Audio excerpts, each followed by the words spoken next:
Regardez comment j'ai déjà avancé. Il reste plus que cette petite partie-là en bas. C'est un joli rendu.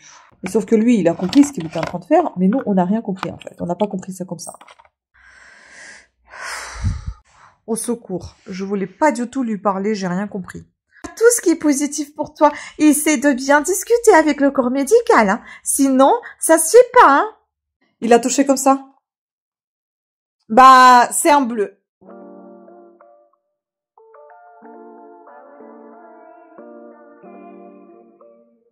Et regardez-moi cette folie. Tous les escargots sur le pot de Olivier. On a retiré le levier pour qu'il se barre, là. Mon Dieu. Il y en a un paquet. Ils vont vite, hein.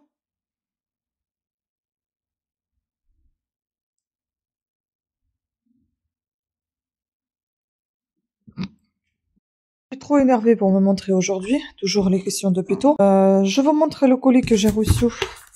C'est les produits russes que j'ai dit que je ne commanderai plus jamais. Par contre, j'ai commandé encore.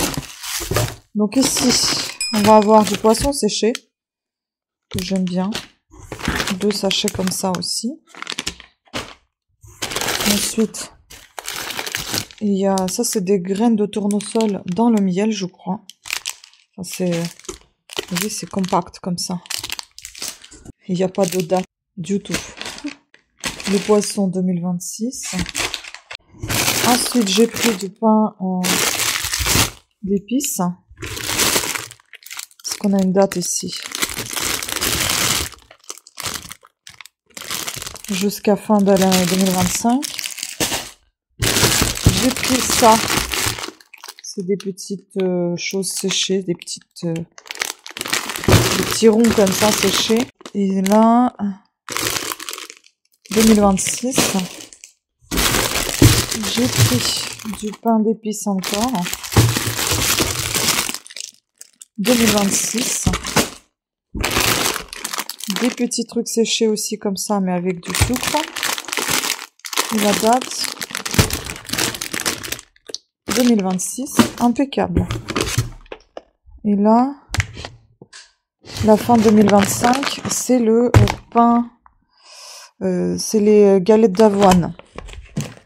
Les biscuits d'avoine, pardon. Ça, c'est les bonbons aussi russes. Presque à la fin 2025. Et les graines de tournesol. C'est ce que je voulais. Voilà. 2026. 2026. Impeccable. Pour une fois, les dates sont bonnes. Regardez comment j'ai déjà avancé. Il reste plus que cette petite partie-là en bas. C'est un joli rendu. Je vais faire du diamond painting et en même temps, je vais vous parler. Je suis très énervée. J'ai mal au dos.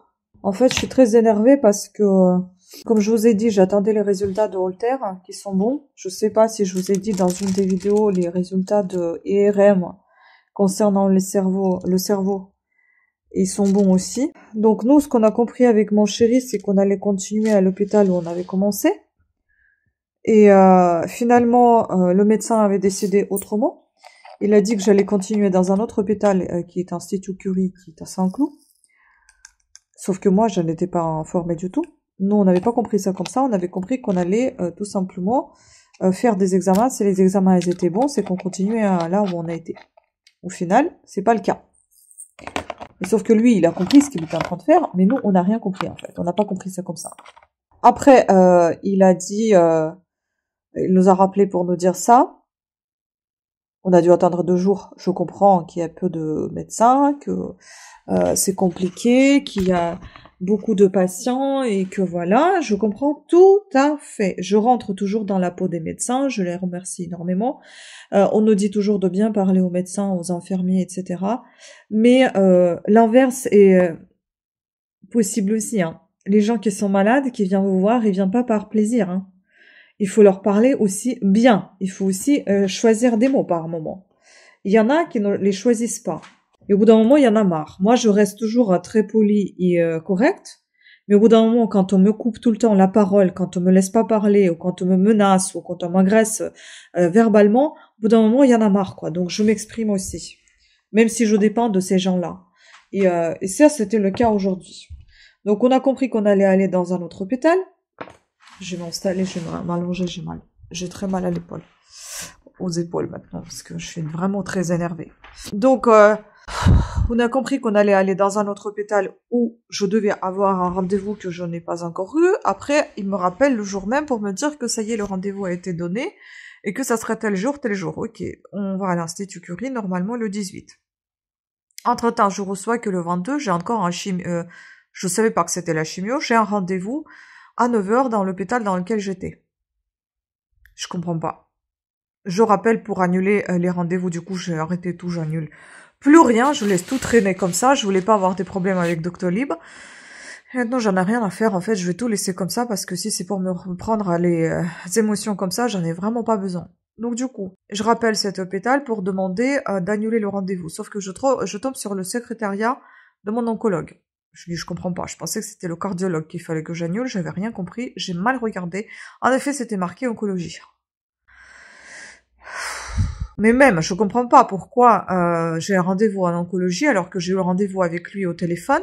Et pourquoi je dois venir? C'est quoi le problème, en fait? Personne m'envoie un mail pour me dire quoi que ce soit. La secrétaire est là. À la veille, la secrétaire, elle m'a mal parlé aussi. Elle parlait, on dirait qu'elle est dans la cité comme une racaille. Enfin, je sais pas, tu me parles normalement. Tu n'as pas besoin de me dire, mais vous êtes qui, vous? Enfin, tu peux dire, quel est votre nom, madame, par exemple. Ou ne pas m'expliquer que tu viens d'arriver et tu viens d'entamer ta journée, j'en ai rien à faire, en fait. Tu sais, moi, ma pauvre, mes journées, je les commence et je les finis jamais et je les commence jamais, en fait. Ce sont les mêmes. Donc, je suis malade.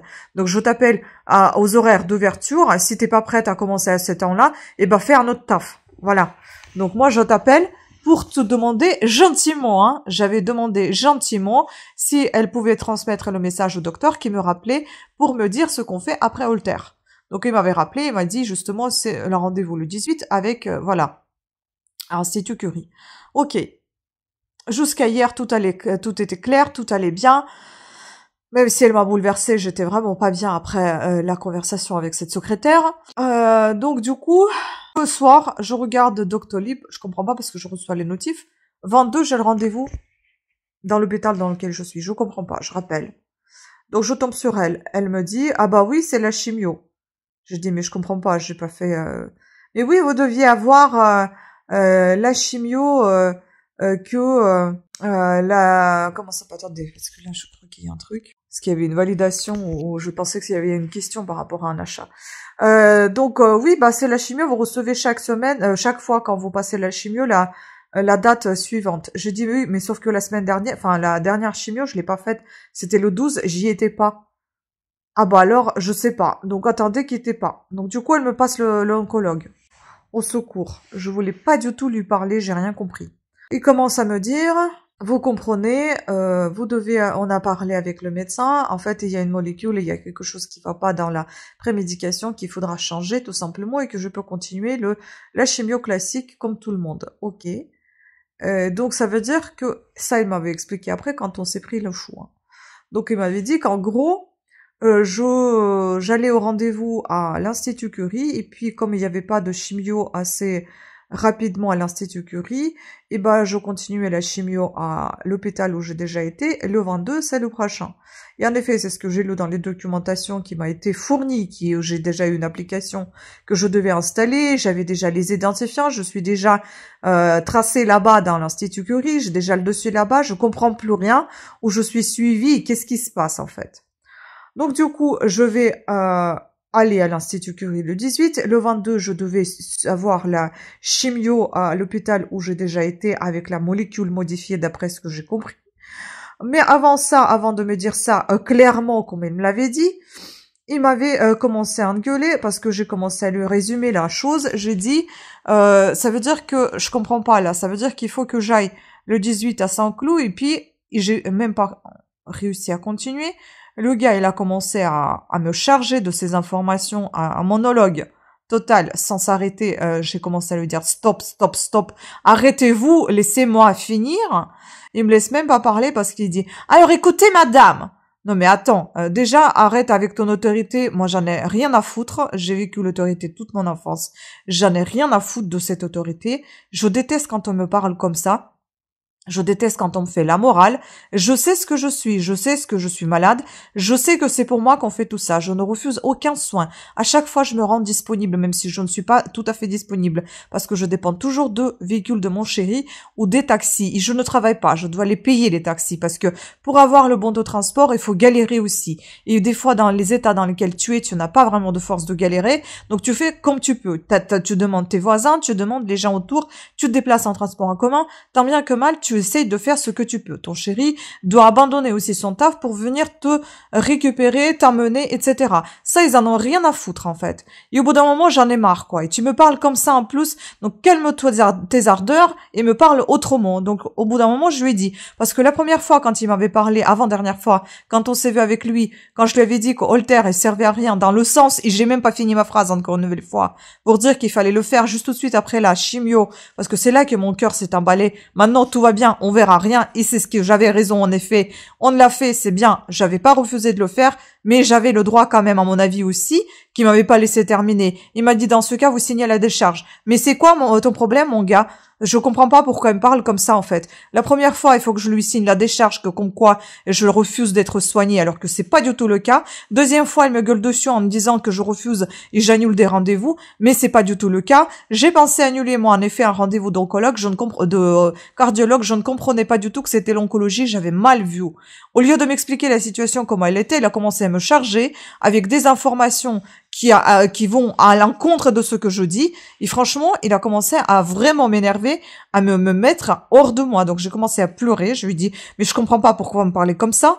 Qu'est-ce qui se passe là? Et pourquoi vous me laissez jamais terminer ce que je suis en train de dire? Oui, mais on dialogue. J'ai dit, on dialogue pas. Vous monologuez là. Vous parlez tout seul. Vous me laissez même pas finir mes phrases. Vous me chargez. Ah bah oui, c'est encore de ma faute. Bah oui, c'est de ta faute en fait. Oui, c'est de ta faute. Donc, je suis désolée, j'ai commencé à m'emballer parce qu'après, oui, chacun a ses manières de parler. Et ben moi aussi, j'ai mes manières de parler. J'aime bien dire des gros mots, je parle avec des gros mots, je gueule quand je parle. Et donc, ça veut dire quoi? Je ne dois pas changer mon mode de parler, je ne dois pas l'adapter à chaque personne, l'adopter à chaque personne avec qui je parle, je dois parler comme je parle. Donc, gueuler sur les gens et dire constamment les gros mots? Non, je le fais pas. Par respect aux autres. Et toi qui travailles avec les malades, nous, on doit rentrer dans leur cerveau en disant que c'est compliqué le travail qu'ils font, et je le comprends, et j'admire les médecins, les pompiers, les policiers, mais merde, il y a des gens en face de vous en fait. Tout le monde ne supporte pas qu'on lui parle comme ça. Tout le monde ne se comporte pas un connard quand on lui fournit les soins ou quand on lui fait quelque chose pour le soigner. Je ne me comporte pas un connasse. Moi, quand j'appelle gentiment, je parle gentiment aux gens. Mais alors, au bout d'un moment, stop, quoi. S'il faut prendre des pincettes, eh ben, tu prends des pincettes. Tu es avec les malades, après tout. Eux-mêmes, ils disent, oh, vous devez tout faire, tout ce qui vous plaise, vous faire plaisir, être calme. Putain, comment tu veux être calme quand on te parle comme ça? Je suis désolée.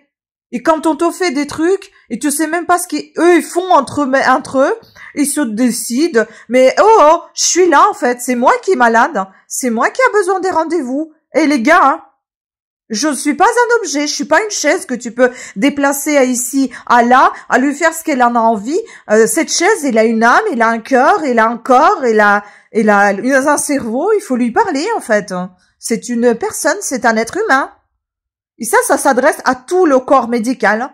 Il faut que vous compreniez, les gars, que je comprends que c'est compliqué de faire le travail que vous faites, mais vous avez signé pour ce travail, n'est-ce pas?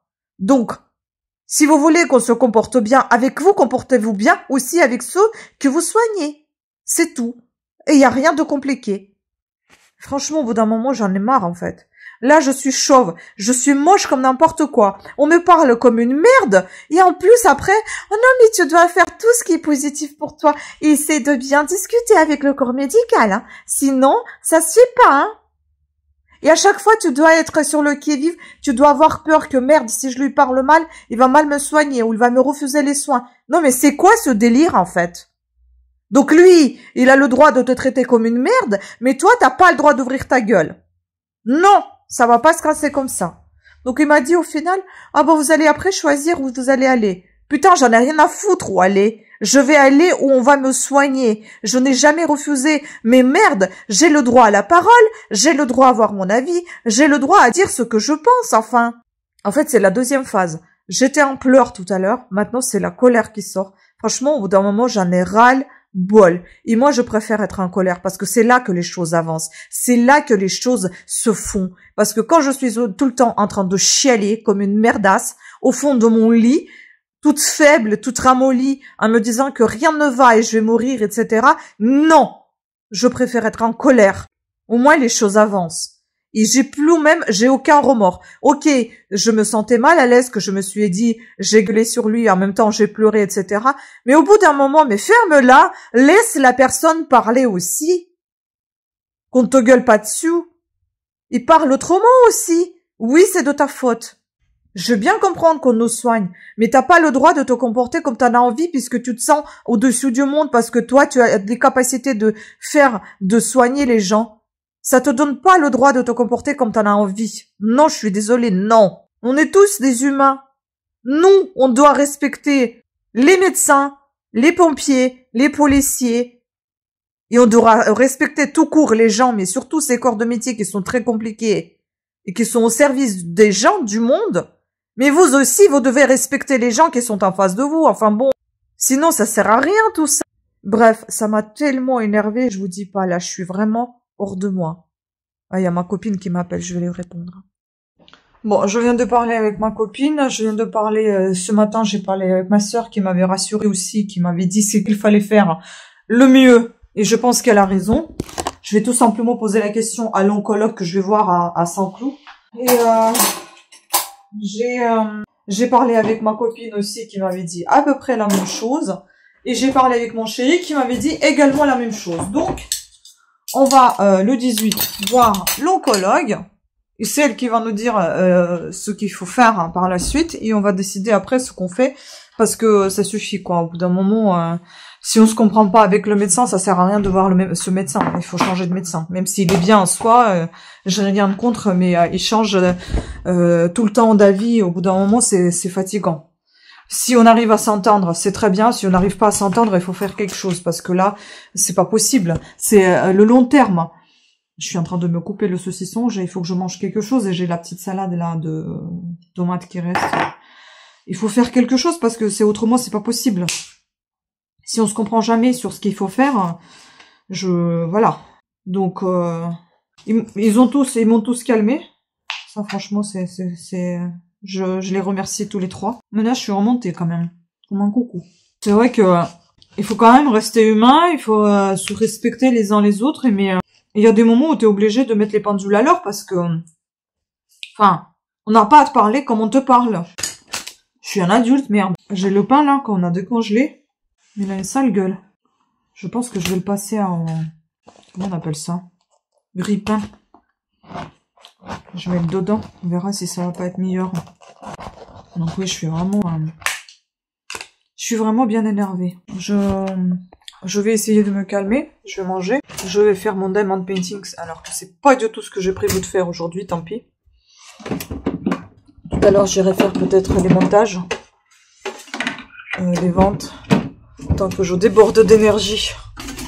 Folle. Regardez-moi tout ça. Mais ça, c'est le chocolat. Hein. Il est bien ce foulard quand même.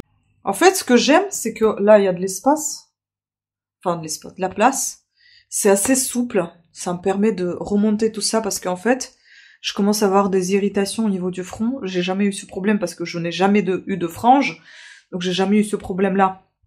Et du coup, maintenant, quand j'ai des bonnets ou quand j'ai des perruques ou des foulards, j'ai des irritations ici. Donc, j'essaie de relever tout ça pour ne pas les avoir. J'ai pas envie d'abîmer ma peau. J'aime bien ma peau et j'ai pas envie de l'abîmer. Ici, quand on m'a collé Holter, c'est très abîmé. On aurait dit que c'est du papier de verre qu'on a frotté contre ma peau pour coller les trucs. Et c'est pas qu'ici, c'est aussi sous la poitrine, ce genre de truc. J'essaie de mettre du miel avec de l'huile d'olive. Vous savez, les crèmes égyptiennes, là, à base de miel et d'huile d'olive, pour adoucir tout ça, parce que c'est vraiment très rêche. Non, j'ai envie de me faire soigner, mais j'ai pas envie d'abîmer tout le reste à côté, quoi. Voilà, donc je vais préserver ma santé le mieux que je peux, et mon corps et ma tête, claire. J'hallucine. Je viens de recevoir une facture pour les urgences. Pour les urgences. On paye les urgences? Pourquoi? Parce que je suis arrivée quand j'avais les douleurs dans les seins. Je lui avais dit que j'avais les douleurs. La porte était restée ouverte. Le gars, il me dit, montrez-moi. J'ai dit, fermez au moins la porte. Et quand je lui ai montré le sein, il a touché comme ça. Bah, c'est un bleu. Donc, je dois payer pour ça 19 €. Merci. Merci, Votre Altesse, le médecin. Je vais devenir folle. Coucou. J'ai mis mon nouveau truc là, vous voyez. Franchement, je disais que c'était n'importe quoi, mais je les aime bien. Bon, après, ça en fait la tête toute... mais c'est pas grave. Ce que j'adore, c'est que c'est tellement souple. C'est génial, ça fait pas mal aux oreilles. J'étais aujourd'hui avec mon truc là, aller voir le chirurgien qui m'avait opéré pour lui poser les questions parce que ça me fait mal ce truc. Il m'a dit, bah, il faut attendre encore 2 mois pour s'habituer, grosso modo. Et ce qui est chiant, c'est que ici, je peux pas mettre, je mets le soutien-gorge, ça me fait mal, j'étire mon bras, ça me fait mal, je porte le sac, parce que je suis droitière, sur le bras droit, ça me fait mal, écrire, faire n'importe quoi, enfin bon, c'est chiant, quoi. Ça fait pas aussi mal que la chimio, hein, ça, je peux vous le dire, enfin, la chimio, ça fait pas mal, c'est juste dégueulasse, hein, voilà. Bon, en fait, je reprends la caméra pour vous dire que mon chéri m'a ramené un petit livre, encore un petit livre, c'est le numéro 76, je crois qu'il y a 80 ou 86, je sais plus. Et il a pas demandé combien il y en a, reste encore.